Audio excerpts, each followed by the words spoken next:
People of the Purple Butterfly here, otherwise known as People of Seven on Blue Sky and YouTube, people elsewhere on the internet. My soaps located PurpleButterfly-soaps.myshopify.com, my blog PurpleButterfly-people.blogspot.com. And today I want to talk to you about melting points and tempering soaps. But before we do that, I have a sale going on until the 15th. 7% off. The code is Birthday Bash. There's a clickable link that I will put at the end of this video. In the meantime, and I can see what people click on and what they, are checking out with and changing their mind about. And I can see this.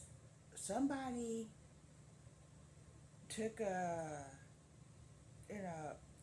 they took a look at the leather coat and then they took it out of their cart and then they sent me a message saying, can they see the coat?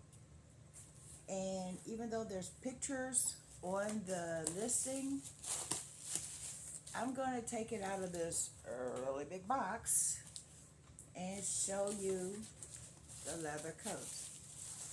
Hold on.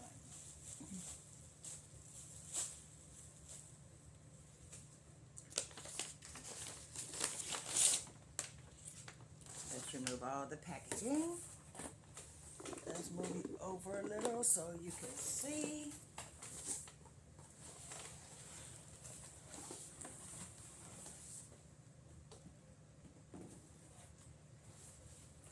And it is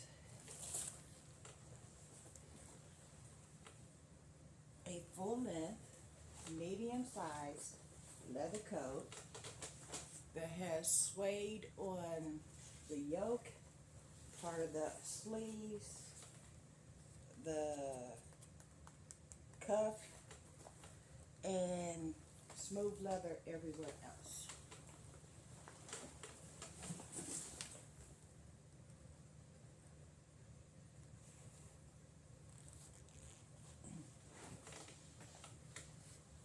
The other question was, why am I selling it? It's a vintage leather coat. They're worth a lot of money, more than what you're selling for. But here's the thing. I used to be small to medium. Now I wear a larger size. And it will just continue to sit in my closet for another 20, 30 years if I don't sell it. And right now my goal is to make life easier for myself, so things that are not needed by me can benefit someone else. So basically I'm clearing out a bunch of stuff that I'm not using. It's like the Laredo boots. Yes, those are Laredos. But they are also a size 9, and I wear a 9.5, and I've worn them a total of twice. The one time they hurt my feet, I tried to stretch them and then put them back on, and yeah, my foot is just too big for that shoe. They were a gift, so I held on to them because they were a gift, but if I can't use them, what's the point? You see what I'm saying? So let me put this back in the box, and then we'll get on to our discussion about tempering oils.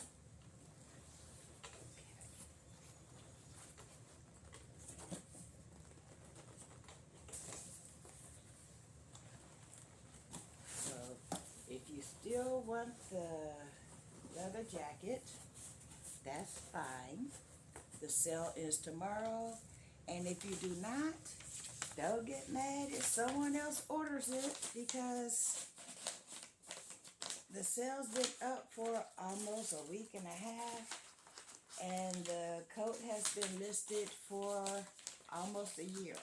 So yeah, opportunities have been there.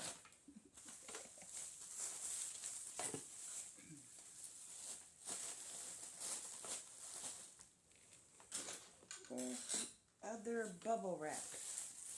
Uh, there we go. And this is the card that if someone orders it, their order number will be right there, and it will go into the package as well. So, yeah.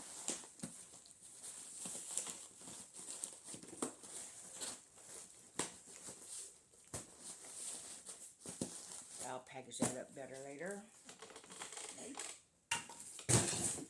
Because right now, it's just taking up a lot of room in my living room. And right now in my living room, I have soap, and boxes of cured soap ready to go. So, yeah. And by Christmas, I would say by Christmas I'll be out of soap, but I know me. I'll make some more, and then there'll be, okay, I made a batch of soap. Where am I going to store this while it cures? Okay, I made another batch of soap. Where am I going to store this while it cures? That's how I got in this situation. I find soaping cathartic, and it's kind of like my therapy. So I'm not going to stop making soap, but I can't have, all of it in the apartment just not going anywhere. So that's why I sell it. Oh, that's so good.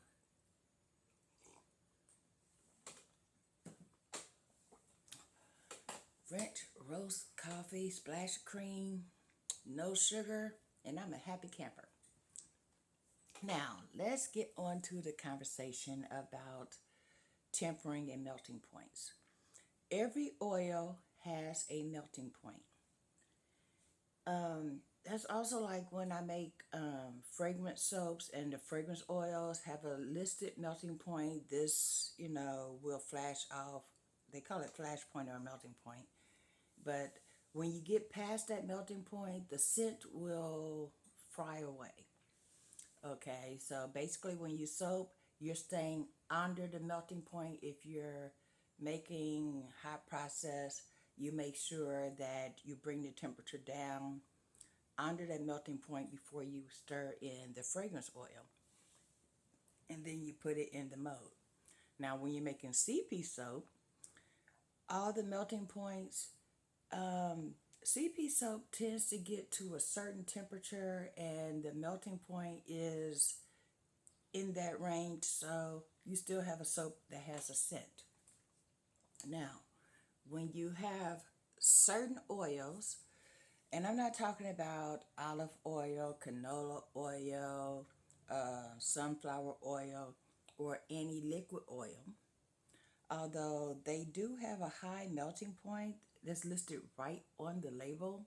It's like for frying, high temperature, blah, blah, blah. What they're doing is they're listing the melting point or the flash point that you're going to be in danger if you go past. Like when you're frying oils and it says melting point 200 degrees, and you decide to fry something at 450. Yeah, now you're going to get smoking, and you're going to get a burnt taste in whatever you're cooking with it if you're using a oil in a fry type situation, but it's an oil that has a low melting point. Okay, like salad oils. Some salad oils are not made to be cooked with, especially not frying. And you're going to get that smoky effect if it doesn't just flat out catch on fire. I've seen that happen. But by the same token, you have oils like canola oil, and it says you could fry up to 450 degrees.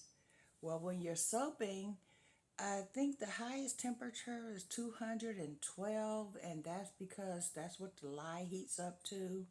And then if you're using the lye when it's cooler, when it hits gel stage, it still heats up, but it's still going to be under that flash point. That brings us to solid oils. Coconut, cocoa butter, shea butter, which I do not use, but I am well versed in shea butter. But yeah, it's a tree nut, so I'm not trying to go to the hospital today, and I'm not trying to die tomorrow, okay? So then I replace shea butter in my recipes with mango butter because mango butter has almost all the exact same attributes as shea butter, but it's not a tree nut. I don't asphyxiate, I don't gag, and it still has the same moisturizing qualities. In fact, it has more moisturizing qualities, but it's a little bit lighter than shea. Okay. And then you have tallow, lard, stearic acid. We won't go into stearic, um, mainly because that has its own specific, special type melt that is associated with it. Then you have palm and palm kernel oils. These oils are solid at room temperature. When you melt them, and I'm talking to the new soapers that are told to use cocoa butter or use coconut to help solidify your soap because soft oils will make a soft soap. That's why you always have a blend of a hard oil with a soft oil and a moisturizing oil, etc., etc., etc. When people say, "Oh, I made soap," spirit soaper is automatically going to say, "Well, where's your recipe?" There's a reason they're asking these questions. That way, when there's a problem, they can help you troubleshoot what went wrong. And that's how this video came about. Someone is having an issue, and what went wrong? Well, I know what went wrong. I tried to explain it. I typed the entire thing out. I got a cramp in my hand because that was 4 paragraphs, and I'm still not sure if the information was relayed in a timely manner because she put it on a board asking for immediate advice. I seen it 2 days later and typed in the answer, and I don't know if she seen it or if she didn't see it, but either way, here's this video so that way next time this question comes up, which actually happens quite often, I can refer to this video. Okay, solid oils have the propensity to melt when you stick it in the microwave with your other oils, so forth, so on. You stir it, you add your lye water, and you go on and make your soap. And then you look at your soap a couple of days later when you cut the soap, and there's these little white spots in your soap. New soapers automatically go, "Was it lye heavy?" No. Was it bubbles? Bubbles are not solid. That's the stearic acid in the solid oils. Here's why. When you use a liquid oil, you still heat it up and bring it to temperature and then put it in your soap recipe. But when you're using a solid oil, you can't just melt that in the microwave, stir it, add it to your liquid oils, and call it a day. Solid oils have this phenomena. It's part of the triglycerides and monodiglycerides that's contained within those oils. It's a phenomena.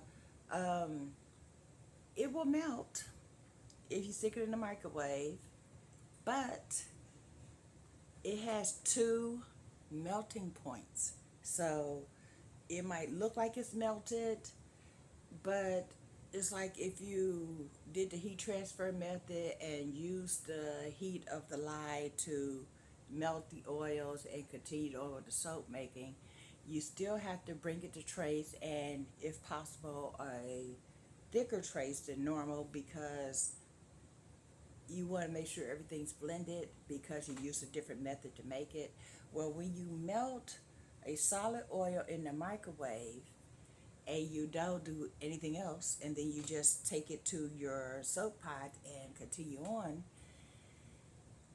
the one melting point which made it look liquid is fine, but there's another melting point, and those oils are typically called non-saponifiables in a soap batch because it won't saponify. It becomes part of the soap usually is shea butter this happens to, cocoa butter.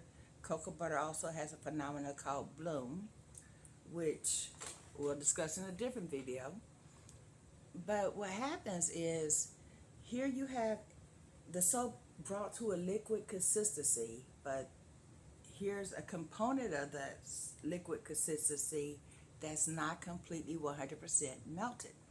It has to be tempered.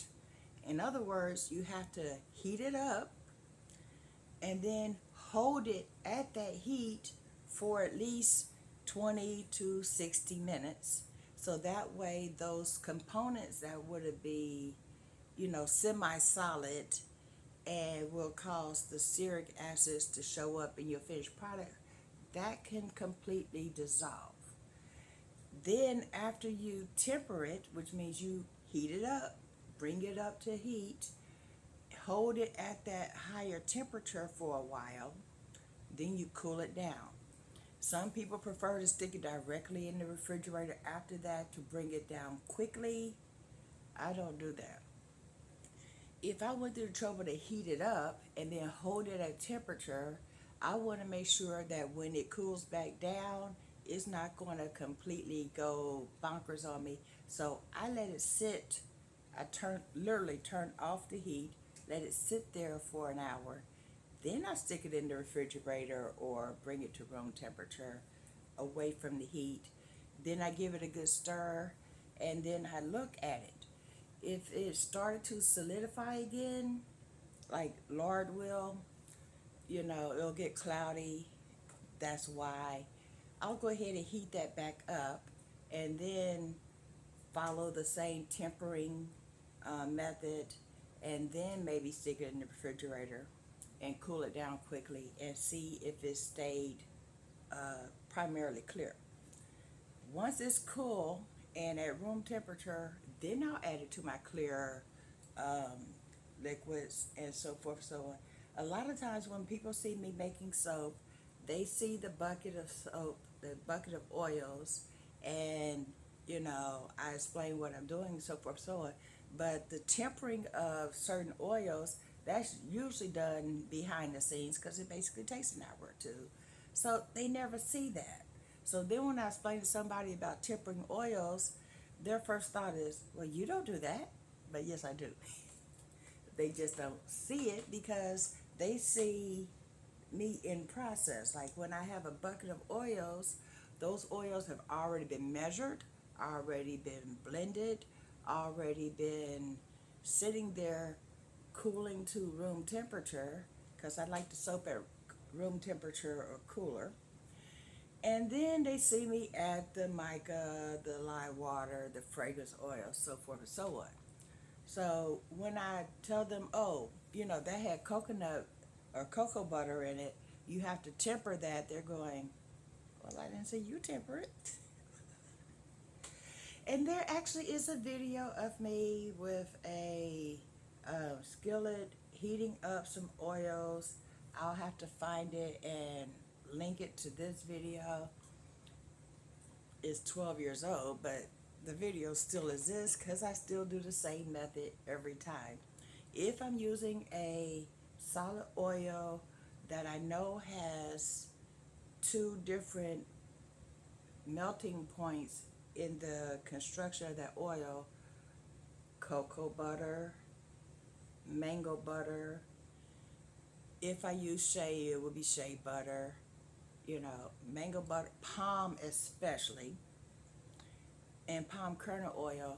Those are going to get tempered before I put it with the regular oils and then continue making soap.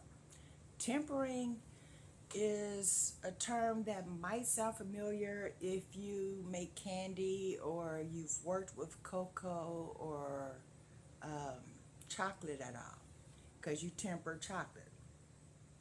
When you don't temper chocolate, you get this phenomenon called bloom. Have you ever taken a Hershey's candy bar and said, I want that coat, I'm going to stick it in the freezer, and then you take it out the freezer and it looks like there's an ashy coating on part of the soap? That's called bloom. Cocoa butter is the component in this chocolate that's causing that bloom effect. And when you make a 100% cocoa butter soap, that effect comes back. Even if you temper it, it's going to bloom. It's because of the temperature change in the substance known as cocoa butter. It's a 100% natural effect. Basically, you melted this part of it, and this component didn't get tempered, so it decided to bloom. When you're tempering cocoa butter, you're not only bringing it up to heat and you're holding it at a certain temperature, but if you don't want any trace of bloom, if you're wise, you would leave it to heat a little bit longer, another 10 minutes, another 20 minutes is not going to hurt it. If you're using 100% cocoa butter and there's no other oils to balance it out, and it's a one ingredient soap, then yeah, that bloom is still going to be there. That's just the nature of the beast. Now, when you temper palm oil, palm kernel oil, cocoa butter in small quantities, mango butter, shea butter, and you heat it up, then you turn the heat down a little bit and then hold it at a certain level so that way the residual heats and the continuation of the heating element is there. I mean, every now and then I go over there and I just stir the oils that are just sitting there heating up. That way, I mean, there's no reason to stir it. It's heating up, it's going to melt. But basically, my theory behind that is if all the oils are on the bottom here and then there are some non-polymers at the top, when I stir it, it all gets evenly distributed so that way the tempering process can have a better effect. So, yeah, when you see somebody stir oil and there's nothing in there but oil, that's why they're doing it. They're making sure all of the elements are evenly distributed so that way when they continue on with their recipe, they have no issues. Then when they cut the soap, all those little white dots and ashy spots, that disappears. Okay? With the exception of soda ash, which is a whole different phenomena, that's only on the top of the soap. That's because when the soap heats up and reaches gel stage, if it's not sealed off like with a cover for your soap mold or a layer of saran wrap or freezer paper or whatever, when it hits the top, it's hitting air.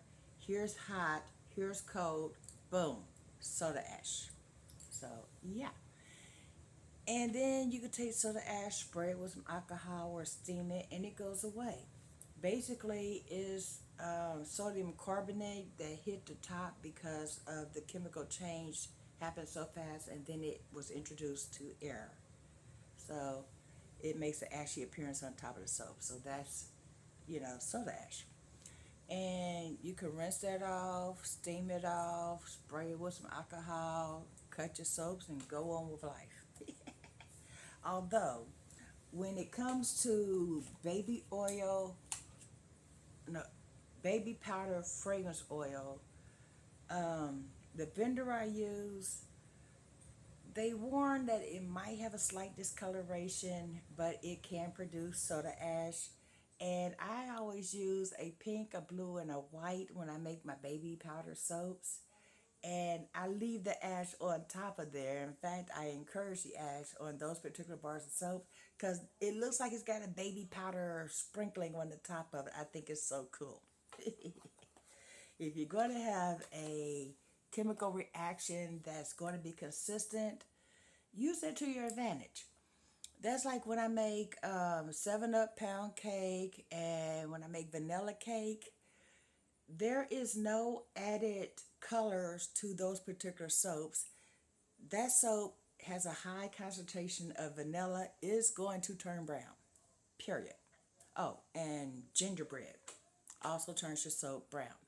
So what I do is I'll go ahead and make a batch of the soap with the vanilla based fragrance oil, knowing it's going to turn brown, and then I'll take a plain soap, and by plain I don't mean it's just plain soap. No, it's still the same recipe, but it doesn't have any color and it doesn't have any fragrance oil. Or I'll put titanium dioxide in it to give it a more white appearance, and then I'll frost it with the non-fragrance part of the batch, so that way when you cut it open you get what looks like a cake slice, and the entire bottom of it is brown or a shade of brown or a tan because of that fragrance oil, and the top is pure white, looks like a frosted cake. That's how I get that effect. And I can honestly tell people there's no coloring in that, because some people will request a soap that has no mica, no titanium dioxide, and no colorant. And I get that. And when I tell them this soap is vegan and it doesn't have any coloring in it, and then they look at these two drastically different colors, they go, then how that happen? Fragrance oil, a vanilla based fragrance oil. Even if you just use vanilla extract, which I've seen people do, although vanilla oil would make more sense because extract can seize your soap because of the alcohol in vanilla extract. But if you're real quick with the stirring of it and you get it processed quickly enough, you still get the same effect. You're going to have a brown soap, and then whatever you put on top of it, if you don't put that fragrance oil in there, will be plain compared to the brown discoloration, and you still get that cake effect. So yeah, this has been People7 on Blue Sky and YouTube, People elsewhere on the internet. My soaps are located at PurpleButterfly-Soaps.myshopify.com. The sale ends tomorrow, the 15th. And my blog is located at purplebutterfly-people.blogspot.com. Y'all stay blessed, stay tuned. Don't forget to like, comment, share, subscribe, and hit that like button. Bye now.